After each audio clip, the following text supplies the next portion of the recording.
Part 3. Will it ever be conceived by you that the same man can believe in divine and superhuman things, and yet not believe that there are gods and demigods and heroes? I have said enough in answer to the charge of Meleticus. Any elaborate defence is unnecessary. As I was saying before, I certainly have many enemies, and this is what will be my destruction if I am destroyed. And of that I am certain, not Meleticus nor Elitus, but the envy and detraction of the world, which has been the death of many good men, and will probably be the death of many more, and this is no danger of my being the last of them. Someone will say, and are you not ashamed, Socrates, of a course of life which is likely to bring you to an ultimate end? To him I may fairly answer, there you are mistaken. A man who is good for anything ought to calculate the chance of living or dying. He ought only to consider whether in doing anything he is doing right or wrong, acting the part of a good man or as a bad. Whereas according to your view, the heroes who fell at Troy were not good for much, and the son of Thetis, above all, who altogether despised danger, compares him to disgrace, when his goddess mother said to him,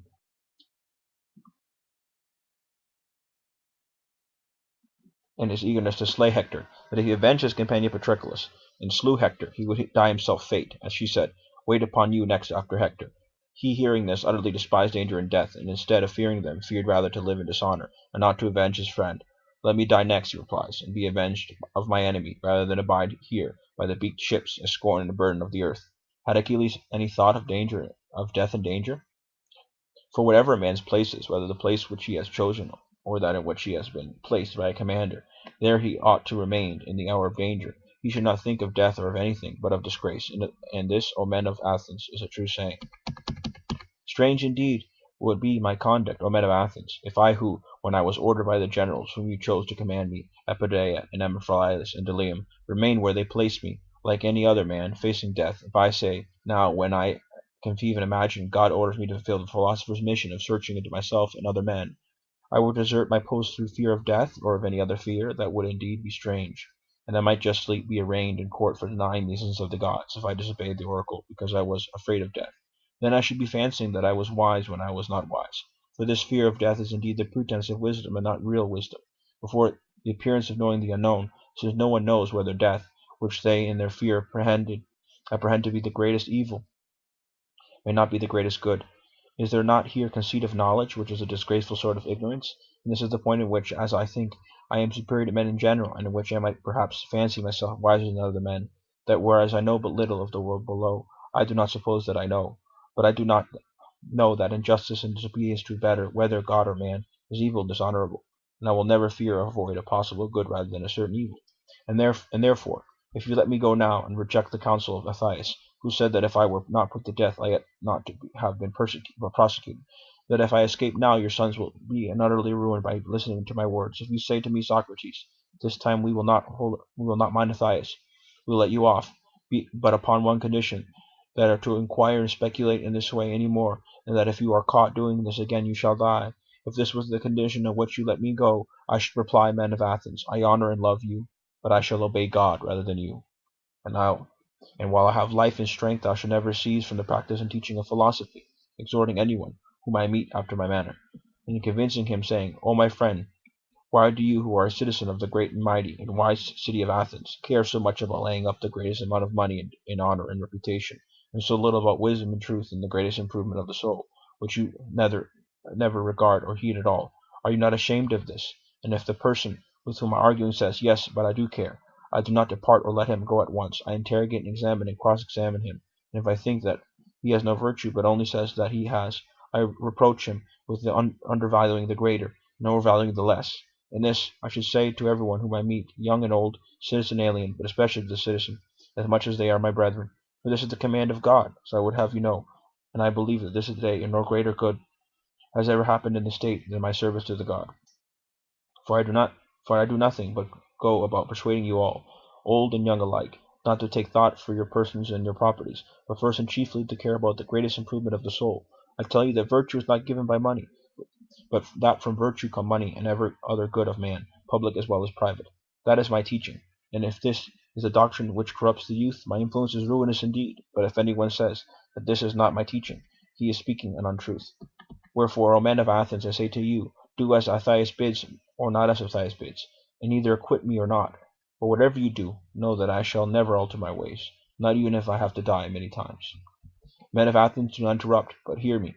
There was an agreement between us that you should hear me out, and I think that I was going to say will do you good, for I have something more to say, at which you may be inclined to cry out, but I beg you that you do listen to this. I would have you know that if you kill such a one as I, you will injure yourselves more than you will injure me. Meletus and Ennius will not injure me. They cannot, for it is not the nature of things that a bad man should injure a better than himself. I do not deny that he may perhaps kill him, or drive him into exile, or deprive him of civil rights. He may imagine, and others may imagine, that he is doing him a great injury. But in that I do not agree with him, for the evil of doing as Atheius is doing, of unjustly taking away another man's life, is greater far. And now, Athenians, I am not going to argue for my own sake, as you may think, but for yours, that you may not sin against the god, or lightly reject his boon by condemning me. For if you kill me, you will only easily find another like me, who, if I may use such a ludicrous figure of speech, am a sort of Gafly, given to the state by the god, and the state is like a great and noble steed who is tardy in his motions owing to his very size, and requires to be stirred into life. I am that Gafly which God has given the state, and all day long and in all places am always fastening upon you, arousing and persuading and reproaching you, and as you will not easily find another like me, I would advise you to spare me. I dare say that you may feel irritated at being suddenly awakened when you are caught napping, and you may think that if you were to strike me dead, as others advises, which you easily might, and you would sleep for the remainder of your lives unless God in his care of you gives you another Gafly. And that I am given to you by God is proved by this, that if I had been like other men, I should not have neglected all my own concerns, or patiently seen the neglect of them during all these years. I have been doing yours, coming to you individually like a father or elder brother, exhorting you to regard virtue. This, I say, would not be like human nature. And had I gained anything, or if my extortions had been paid, there would have been some in that sense. But now that you will perceive, not even the imprudence of my accusers dare to say that I have ever exacted or sought pay of anyone. They have no witness of that. I have a witness of the truth, what I say. My poverty is a sufficient witness.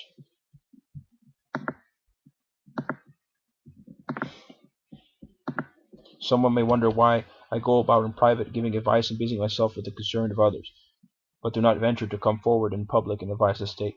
I will tell you the reason of this. You have often heard me speak of an oracle or sign which comes to me, and this is the divinity which Meleticus ridicules in the indictment. This sign I have had ever since I was a child, a sign and a voice, which comes to me and always forbids me to do something which I am going to do, but never commands me to do anything. And this is what stands in the way of me being a politician, and rightly, as I think, for I am certain, O men of Athens, that if I had engaged in politics, I should have perished long ago, and done no good either to you or to myself. And don't be offended at my telling the truth. For the truth no man who goes to war with, or any multitude honestly struggling against the commission of right righteousness and wrong in that state, which saves his life, he will really fight for the right. If he would live even for a little while, must have a private station and not a public one.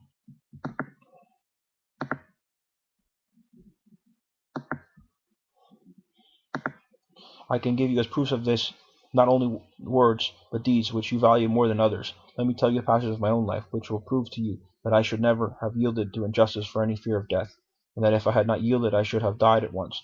I will tell you a story tasteless, perhaps a commonplace, but nevertheless true. The only office of state which I have held, O men of Athens, was that of senator, the tribe of Atticus, which is my tribe, had the presidency of the trial of the generals, who had not taken up the bodies of the slain after the battle of Agnes. He proposed to try them altogether, which was illegal, as you all thought afterwards. But at the time I was the only one of the patricians who was opposed to the illegality, and I gave a vote against you, when the orders threatened to impeach and arrest me, and have me taken away. And you called and shouted, I made up my mind that I would run the risk, having law and justice with me, rather than take part in your injustice, because I feared imprisonment and death. This happened in the days of the democracy, but when the oligarchy of the 30 was in power, they sent me and 4 others into the rotunda, and bade us bring Leon the Salaminian from Salamis, and they wanted to execute him. This was a specimen of the sort of commands which they were always giving with the view of implicating as many as possible in their crimes, and then I showed, not in words only, but in deed, that, if I may be allowed to use such an expression, I cared not a straw for death, and that my only fear was the fear of doing an unrighteous or unholy thing. For the strong arm of that impressive power did not frighten me into doing wrong, and when we came down to the rotunda the 4 went to Salamis and fetched Leon. But I went quietly home, for which I might have lost my life, had not the power of the 30 shortly afterwards come to an end. And this many will witness. Now do you really imagine that I could have survived all these years, have I led a public life, supposing that, like a good man, I had always supported the right and had made justice, as I ought, the first thing? No, indeed, men of Athens, neither I nor any other. But I have been always the same in all my actions, public as well as private, and never have I yielded any base compliance to those who are slanderously termed my disciples or to any other. For the truth is that I have no regular disciples. For if anyone likes to come and hear me while I am pursuing my mission, whether it be young or old, he may freely come, nor do I converse with those who pay only, and not with those who do not pay. But anyone, either be rich or poor, may ask and answer, and listen to my words, and whether he turns out to be a bad man or a good one, that cannot be justly laid to my charge, so I have never taught him anything. As if anyone says that he has never learned or heard anything from me in private, which all the world has not heard, I should like you to know that he is speaking an untruth.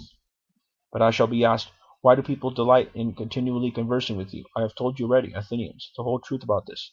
They like to hear the cross-examination of the pretenders to wisdom. There is amusement in this. This is a duty which God has imposed upon me, as I am assured by oracles, visions, and every sort of way in which the will of divine power was ever signified to anyone.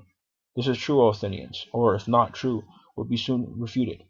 For if I am really corrupting the youth, and have corrupted some of them already, those of them who have grown up and have become sensible that I gave them bad advice in the days of their youth should come forward as accusers, take their revenge, and if they do not like to come themselves, some of their relatives, fathers, brothers, or their kinsmen, to say what evil their families suffered at my hands. Now is their time. Many of them I see in the courts. There is Crito, who is the same age and the same dean with myself, and there is Chrysippus, who is the father of Epidnus, and there are the brothers of several who have associated with me. There is Nicotris, the son of Theridates, and the brother of Theodotus. Now Theodotus himself is dead, and therefore, at any rate, will not seek to stop him.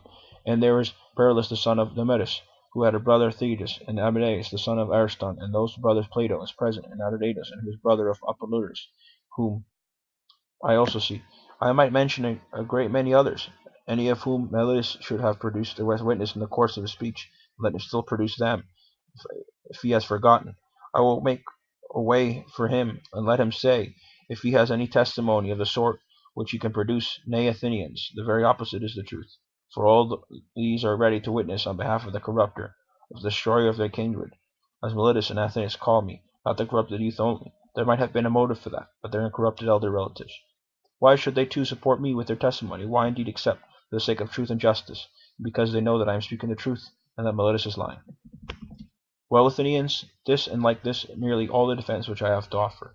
Yet a word more, perhaps there may be someone who is offended at me, when he calls to mind how he himself, on a similar or even less serious occasion, had recourse to prayers and supplications with many tears, and how he produced his children in court, which was a moving spectacle together, was opposed of his relations and friends, whereas I, whom I probably in danger of my life, will do none of these things. Perhaps this may come into his mind, and he may be set against me and vote in anger because he is displeased at this.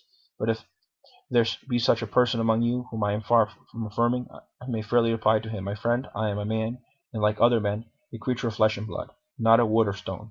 As Homer says, as I have family, yes, and sons, O Athenians, 3 in number, one of whom is growing up, and the two others are still young, and yet I will not bring any of them hither in order to petition you for an acquittal. And why not? Not from any self-will or disregard of you. Whether I am or am afraid of death is another question, of which I will not now speak. But my reason simply is that I feel such conduct to be discreditable to myself and you and the whole state. One who has reached my years and who has a name for wisdom, whether deserved or not, ought not to debase himself. At any rate, the world has decided that Socrates, in some way, who has a name for wisdom, whether deserved or not, ought not to be debased himself. At any rate, the world has decided that Socrates is superior to other men. And if among you who are said to be superior in wisdom and courage and any virtue demean themselves in this way, how shameful is this conduct! I have seen men of reputation, when they have been condemned, behaving in the strangest manner. They seemed to fancy that they were going to suffer something dreadful if they died, and if they could be immortal, if you could only allow them to live. And I think that was a dishonor to the state.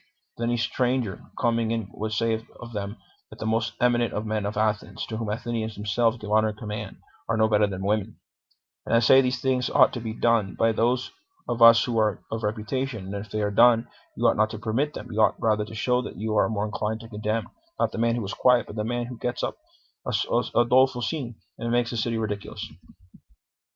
But setting aside the question of dishonor, there seems to be something wrong in petitioning a judge and thus procuring an acquittal instead of informing and convincing him. For his duty